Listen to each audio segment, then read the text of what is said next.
उद्योगमंत्री उदय सामंत वर्षा बंगल्यावरती दाखल झालेत। मुख्यमंत्री देवेंद्र फडणवीस यांची थोड्याच वेळात ते भेट घेणार आहेत। कालच उद्योगमंत्री उदय सामंत यांनी उपमुख्यमंत्री एकनाथ शिंदे यांची देखील भेट घेतली होती।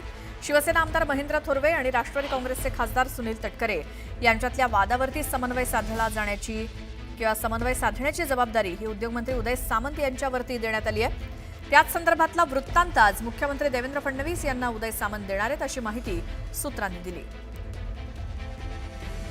तटकरे आणि गोगावले या रायगड जिल्ह्यातल्या वादावरती चर्चा करण्यासाठीच उदय सामंत हे मुख्यमंत्र्यांची भेट घेण्यासाठी वर्षा बंगल्यावरती पोहोचलेले आहेत। या वादासंदर्भात समन्वयाची जबाबदारी ही उदय सामंत यांच्यावरती देण्यात आलेली आहे आणि म्हणूनच उद्योगमंत्री उदय सामंत हे मुख्यमंत्र्यांच्या भेटीला वर्षा या त्यांच्या शासकीय निवासस्थानी पोहोचलेले आहेत आणि मुख्यमंत्र्यांच्या कानावरती हा सगळा वृत्तांत उदय सामंत घालतील अशी माहिती मिळते आहे। काल उपमुख्यमंत्री एकनाथ शिंदे यांची देखील त्यांनी भेट घेतलेली होती।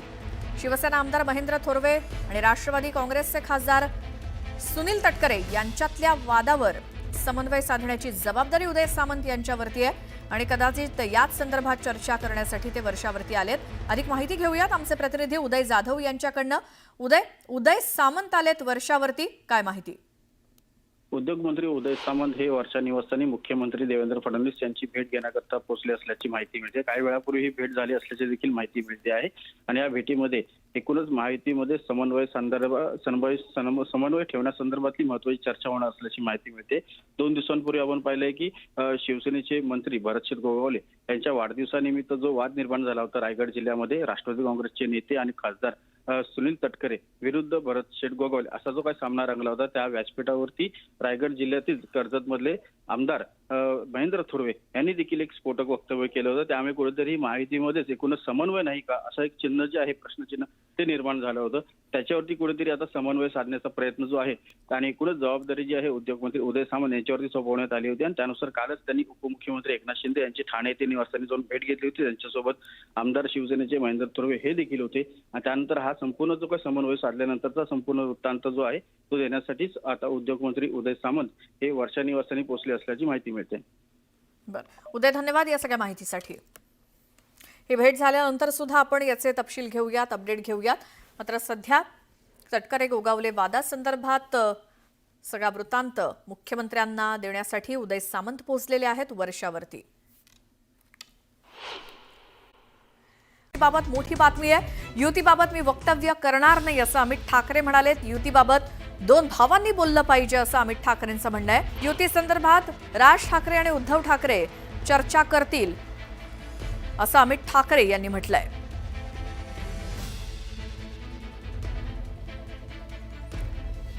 महाराष्ट्र नवनिर्माण सेना आणि शिवसेना उद्धव बाळासाहेब ठाकरे या दोन्ही बंधूंच्या पक्षांमध्ये युती होणार का? या युतीबाबत राज ठाकरे आणि उद्धव ठाकरे हे चर्चा करतील। मी त्याबाबत वक्तव्य करणार नाही असं अमित ठाकरे म्हणालेत। राज ठाकरेंचे पुत्र, युतीबाबत मी वक्तव्य करणार नाही, युतीबाबत 2 भावांनी बोललं पाहिजे असं अमित ठाकरे म्हणालेत। त्यामुळे युती संदर्भातली चर्चा ही राज ठाकरे आणि उद्धव ठाकरे करतील असं अमित ठाकरे म्हणाले। तर गेल्या काही दिवसांपासून राजकीय वर्तुळात हे 2 पक्ष एकत्र येणार का, त्यांची युती होणार का या संदर्भातल्या चर्चा सुरू असताना युतीबाबत दोन्ही भावांनी बोललं पाहिजे असं स्वतः राज ठाकरेंचे चिरंजीव अमित ठाकरे म्हणतायत। मी त्याबाबत काही वक्तव्य करणार नाही, 2 भावांनी युतीबाबत बोललं पाहिजे आणि राज ठाकरे आणि उद्धव ठाकरे चर्चा करतील असं ते म्हणाले।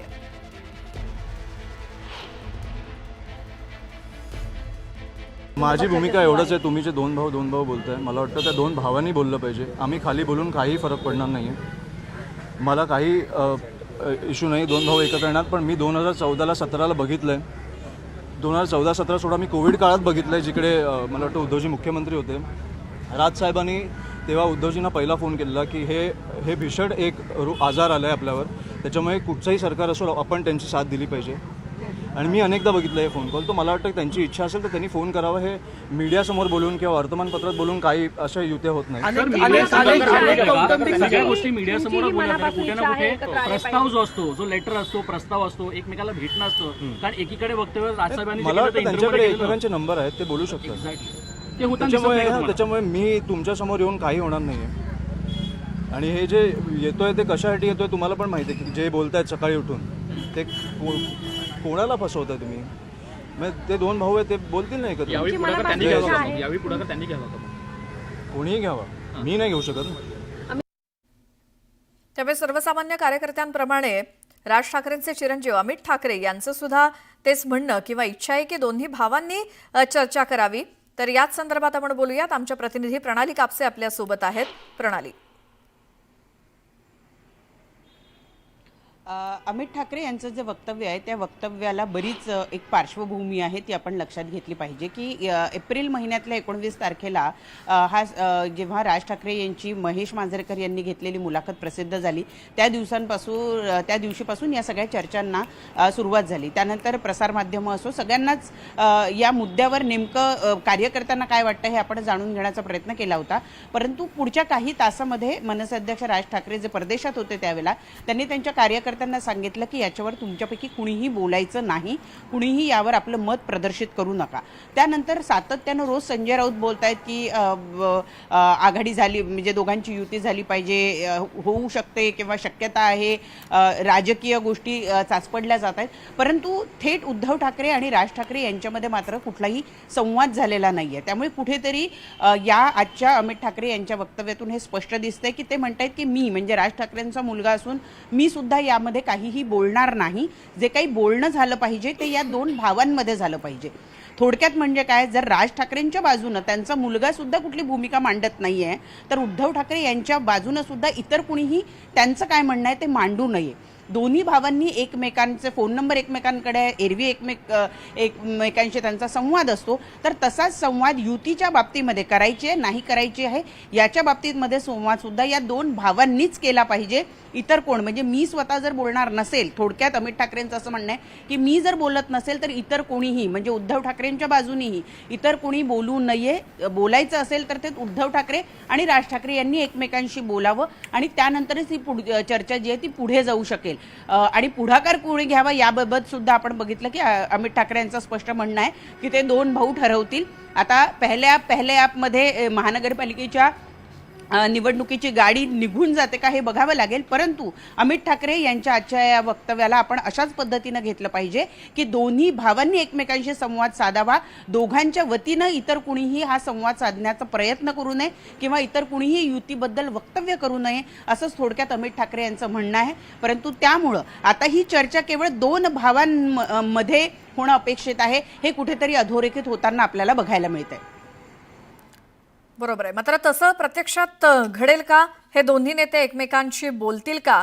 कारण दोन्हीकडनं असं सांगण्यात आलंय की अमक्या अमक्या काळामध्ये या निवडणुका होत्या, आम्ही स्वतःहून त्यांना काही पत्र पाठवलं होतं किंवा फोन आलं होतं, फोन केला होता, तेव्हा काही प्रतिसाद मिळाला नाही असं देखील सांगण्यात आलेलं होतं.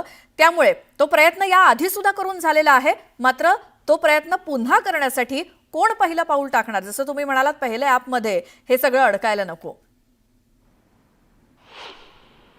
अगदी खरं. यापूर्वीच्या ज्याही निवडणुकांचा उल्लेख म्हणजे आता अमित ठाकरे यांचा आपण म्हणणं ऐकलं तर त्यामध्येही त्यांनी जो उल्लेख केला 2014चा 2017चा या सगळ्या निवडणुकांमध्ये सुद्धा प्रत्येक वेळेला मनसेनं त्यावेळेला शिवसेनेशी संपर्क करण्याचा प्रयत्न केलेला होता. कारण या दोन्ही वेळेला शिवसेनेची परिस्थिती जास्त चांगली होती, मनसेची परिस्थिती तुलनेत ही कमी होती आणि त्यामुळे दरवेळेला मनसेनं मैत्रीचा हात पुढे केलेला होता जो वेगवेगळ्या कारणांमुळे तात्कालिक कारणांमुळे का असे ना दरवेळेला ते काही वर्कआउट झालं नाही आणि त्यामुळे आपल्याला शिवसेना आणि मनसे यांची युती काही बघायला मिळाली नाही. महानगरपालिका पातळीवर सुद्धा म्हणजे मुंबई महानगरपालिका पातळीवर सुद्धा आपल्याला ती बघायला मिळालेली नाही.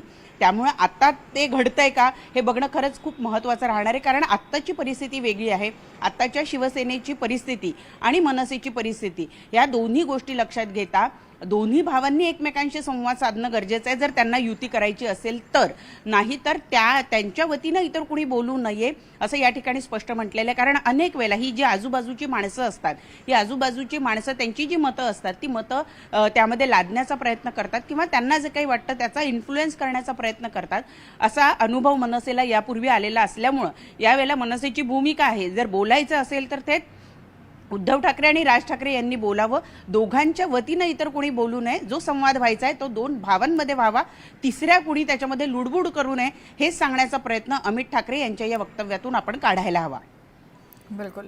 त्यामुळे हा नेमका काय प्रसंग होता ज्यावेळेला अमित ठाकरे यांना माध्यमांनी प्रश्न विचारला आणि हा प्रश्न नेमका आला कुठून किंवा डिरेक्टली अमित ठाकरेंना हा प्रश्न विचारण्याचं काय नेमकं प्रयोजन होतं? आज जागतिक पर्यावरण दिवस आहे आणि या पर्यावरण दिवसाच्या निमित्तानं पर्यावरण प्रेमी असलेले अमित ठाकरे यांनी आज मुंबईभर झाडांना जे खिळे अनेक ठिकाणी काही फ्लेक्स लावण्याकरता, अनेक ठिकाणी काही सूचना लावण्याकरता म्हणून खिळे ठोकले जातात, तर ते खिळे या झाडांना अपाय करतात. त्यामुळे त्यांनी आज मोहीम घेतलेली आहे की मुंबईमध्ये विधानसभा वाईज त्यांनी सगळ्या त्यांच्या कार्यकर्त्यांना, पदाधिकाऱ्यांना कार्यक्रम दिले आणि स्वतः अमित ठाकरे सुद्धा त्या कार्यक्रमांना उपस्थित राहत आहेत. त्या कार्यक्रमानिमित्त असे माहीम इथून त्यांनी सुरुवात केली, माहीम विधानसभेतून. तर तिथे त्यांना हा प्रश्न विचारण्यात आला आणि तो प्रश्न विचारण्याचं कारण असं की काल उद्धव ठाकरे यांच्याकडनं सुद्धा असं वक्तव्य आल्याची माहिती आहे की आम्हाला काही अडचण नाही, संवाद केला गेला पाहिजे. तर हे जे वक्तव्य आहेत गेल्या महिनाभर हे सुरूच आहे की राज ठाकरे यांची मुलाखत झाल्यानंतर की मनसे आणि शिवसेना, उद्धव बाळासाहेब ठाकरे हे दोन पक्ष एकत्रित येणार का, या दोन पक्षांमध्ये युती होणार का, स्थानिक स्वराज्य संस्थांच्या निवडणूक आहे जी पडझड विधानसभा निवडणुकीला शिवसेना उद्धव बाळासाहेब ठाकरे पक्षाची झाली, त्यानंतर महानगरपालिका, मुंबई महानगरपालिका जर शिवसेना उद्धव बाळासाहेब ठाकरे पक्षाला राखायची असेल, कारण दुसरी पडझड ही राष्ट्रवादी पक्षाची सुद्धा झालेली आहे, तर ती पाहता काँग्रेस, शिवसेना उद्धव बाळासाहेब ठाकरे पक्ष आणि त्याचबरोबर राष्ट्रवादी शरदचंद्र पवार पक्ष यांची मुळात महाविकास आघाडी मुंबई महानगरपालिकेमध्ये राहते का, या सगळ्या बाबी लक्षात घेताना शिवसेना उद्धव बाळासाहेब ठाकरे पक्षाला जर आत्ता मदत हवी असेल आणि जर त्यांना अपेक्षित असेल की लवकरात लवकर स्थानिक स्वराज्य संस्थांमध्ये त्यांना कुणीतरी मित्र हवा आहे आणि तो मित्र मग मनसे असू शकतो का, कारण मनसे आणि शिवसेना उद्धव बाळासाहेब ठाकरे पक्षांचे काही मुद्द्यांवर त्यांची विचारसरणी एकसारखी आहे, त्यांचे कार्यकर्ते एकसारखे या विचारसरणीचे राहिलेले आहेत. बरं, प्रणाली थोडंसं थांबवते. शिवसेना उद्धव बाळासाहेब ठाकरे पक्षाच्या नेत्या किशोरी पेडणेकर आपल्यासोबत आहेत फोन लाईनवरती. किशोरीताई, स्वागत. स्वतः राज ठाकरेंचे चिरंजीव म्हणालेत अमित ठाकरे की दोन्ही भावांनी या युती संदर्भात बोललं पाहिजे, एकमेकांना फोन केला पाहिजे किंवा काहीतरी कॉन्टॅक्ट केलं पाहिजे, संवाद साधला पाहिजे. तर मग पहिला फोन कोण करणार, उद्धव ठाकरे करणार राज ठाकरेंना की राज ठाकरे? इथे पहिला कोण करणार, दुसरा कोण करणार म्हणण्यापेक्षा महाराष्ट्रातल्या अनेक विषयांवर, अनेक महाराष्ट्राच्या विषयांचा हात घालून वाताहत होताना दिसते आहे. कोण मंत्री काय बोलतोय, कोणाचा कोणाला पायपोच राहिलेला नाहीये आणि तो जर कंट्रोल ठेवायचा असेल तर हा ठाकरे ब्रँड मध्ये उद्धव ठाकरे असतील बोललंच पाहिजे असं आता कार्यकर्त्यांचं म्हणणं आहे. त्यामुळे येत्या काही दिवसात होऊ शकतं ते न होण्यासाठी अनेक प्रयत्न करतायत. पण या महाराष्ट्रामध्ये उद्धव बाळासाहेब ठाकरे यांनी तेच सांगितलंय की महाराष्ट्राचा हित कायम शिवसेना जपत आली आहे. मग ते राज ठाकरे असताना असतील, बाळासाहेब ठाकरे असताना असतील किंवा आता उद्धवजी, हितासाठीच सगळ्या गोष्टी होत होत्या. परंतु आता ज्या पद्धतीने संपूर्ण महाराष्ट्र आहे ते कोणासमोर झुकतंय किंवा कोणासाठी करतंय ते दिसायला लागलेलं आहे. सर्वसामान्यांच्या जीवनाशी निगडीत असलेले प्रश्न काढत नाहीयेत, धनधान्यांसाठीच सगळं चाललंय. आपण सर्वसामान्यांसाठी आहोत, दोघांनी एकत्र यावं हे बरोबर आहे आणि ते बोलतील एकमेकांशी नक्कीच. आणि मग त्याच्यावर हे नाही होणार पहिला कोण बोलला मग ह्यालाच गरज आहे का. गरज महाराष्ट्राला आहे, दोन भावांची गरज मुंबईला आहे. ती गरज ओळखून, कारण कालांतराने ज्या गोष्टी घडत गेल्या त्या गोष्टी, घडलेल्या गोष्टींमुळे हा सगळा तयार झालेला आहे. आणि ज्यांच्या बरोबर 73,000 कोटी पंतप्रधानांनी म्हटलेलं ना जेलमध्ये पाठवणार ते उपमुख्यमंत्री होतात. त्यामुळे उद्धवजी आणि राजजी एकत्र आलं काय त्याच्यात फार मोठं युतीचे सरकार त्यांना एकत्र येऊ नये म्हणून बरं, प्रयत्न करतील. बिलकुल. किशोरीताई, आपल्यासोबत मनसेचे नेते यशवंत किल्लेदार सुद्धा आहेत फोन लाईनवरती. यशवंतजी, स्वागत न्यूज 18 लोकमतमध्ये. खरं तर राज ठाकरे आणि उद्धव ठाकरे एकत्र येण्यासंदर्भात अनुकूल वातावरण आहेच. शिवसेना उद्धव बाळासाहेब ठाकरे पक्षाकडनं सुद्धा त्याला ग्रीन सिग्नल आहे. मात्र आज अमित ठाकरेंनी पुन्हा एकदा ती इच्छा बोलून दाखवली की दोन्ही नेत्यांनी एकमेकांशी बोलायला हवं, त्यामध्ये तुम्ही आम्ही काही करून होणार नाहीये. तर मग राज ठाकरे पुढाकार घेणार का यात? नक्कीच. हे बघा, लक्षात घ्या, हे मीडियाच्या माध्यमातून बोलण्यासारखे हे विषय नाहीत. युती काही मीडियावर होत नाही ना, ती प्रत्यक्ष समोर भेटीगाठी करून चर्चा करूनच होऊ शकते. आणि ह्यासाठी समोर आमच्याकडे कोणता प्रस्तावच आला नाही अद्याप. आम्ही माध्यमांच्या माध्यमातूनच ऐकतो आहोत. असा कोणता प्रस्ताव आला तर राज ठाकरे साहेब त्याच्यावर नक्की विचार करतील. पण मग प्रस्तावाची वाट बघणार की मनसे स्वतः प्रस्ताव देणार? कसं आहे माहितीये का, यापूर्वी 2014 किंवा 2017 या 2 वेळा आम्ही प्रस्ताव दिला होता, परंतु त्यावेळेला आमचे हात पोळले अक्षरशः. आणि मग ताक सुद्धा फुंकून प्यायला हवं अशी एक आमची भावना झालेली आहे. त्यामुळे हा 2 बंधूंमधला विषय आहे. खालच्या लोकांनी बोलून काही होणार नाही किंवा खालच्या लोकांनी बोलणंही योग्य नाहीये. उद्धवजी आणि राजजी या दोघांमधला 2 बंधूंमधला विषय ते दोघं ठरवतील. बरं, मात्र एका पक्षाचे नेते म्हणून जर ही युती झाली आणि जर ती महाराष्ट्रासाठी फायद्याची असेल तर मग ती योग्य वेळी व्हायला नको का? कारण आपण बरीच वर्ष ऐकतोय ठाकरे बंधू एकत्र येणार पण तसं प्रत्यक्षात काही दिसत नाहीये. हे दोघं बंधू जे काही निर्णय घेतील, राजजी जे काही निर्णय घेतील, तो सर्व आम्हाला मान्य असेल. बर, धन्यवाद यशवंत किल्लेदार, तुम्ही न्यूज 18 लोकमतशी बोललात त्याबद्दल. एकूणच सगळे पहिल्या फळीपासूनचे जे नेते आहेत या सगळ्यांची इच्छा आहे, सगळ्यांना मान्य आहे ही युती, आनंदच होईल अशा प्रतिक्रिया येत आहेत. मात्र हे भाऊ नेमके एकमेकांशी कधी बोलतात, यांची युती महाराष्ट्राच्या राजकारणामध्ये आगामी होते का, त्याचा फायदा कसा होतो दोन्ही पक्षांना सुद्धा आणि महाराष्ट्राला सुद्धा, याकडे महाराष्ट्रातल्या नागरिकांचं लक्ष आहेच. या संदर्भात आपल्यासोबत बोलण्यासाठी किशोरी पेडणेकर लाईनवरती आहेतच.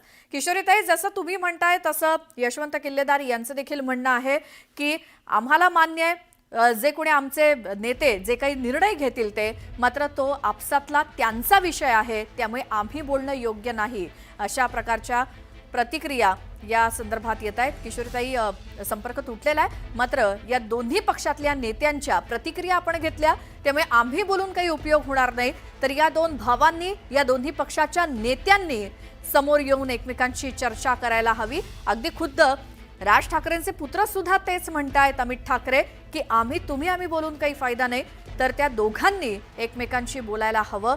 ठाकरे बंधू एकत्र येणार का, या चर्चा किंवा हा प्रश्न गेले काही वर्ष राजकारणामध्ये घुटमळतोय आणि त्यामुळे त्याचं उत्तर अजूनही काही महाराष्ट्राला मिळालेलं नाही. मात्र आगामी काही निवडणुकांच्या पार्श्वभूमीवर किंवा मग महाराष्ट्र हितासाठी म्हणा का होईना, हे दोन्ही भाऊ एकत्र येतात का, याचीच महाराष्ट्राला प्रतीक्षा आहे.